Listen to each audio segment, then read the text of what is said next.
আমার প্রশ্ন হলো যে আমি এক মুসলিম পরিবারে জন্মেছি।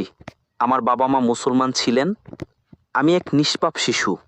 আমি তো কিছুই জানতাম না।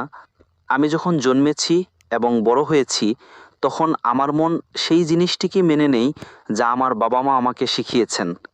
যেহেতু আমি মুসলিম পরিবারে জন্মেছি, তাই আমি ইসলামকে মন থেকে সত্য মনে করি।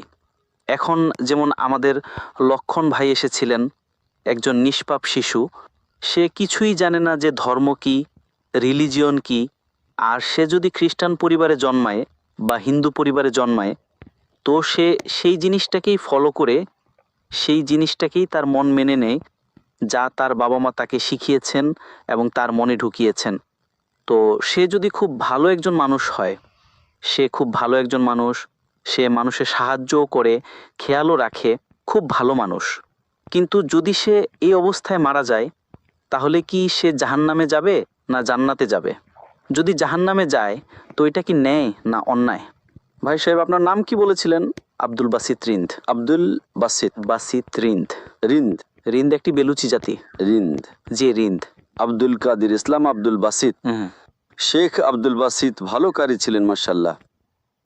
ভাই আব্দুল বাসিত খুব ভালো প্রশ্ন করেছেন। বলেছেন আমি মুসলিম পরিবারে জন্মেছি, আমার বাবা মা মুসলমান ছিলেন।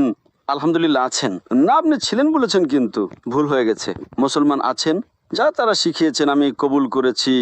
আমার লক্ষণ ভাই হিন্দু ছিলেন, হিন্দু হয়ে গেছেন। আব্দুল বাসিত বলেছেন যা আমার বাবা মা বলেছেন আমি মেনে নিয়েছি। আব্দুল বাসিত সাহেব, যদি আপনার বাবা মা আজ বলেন 2 আর 2 5, আপনি মানবেন? মানব না।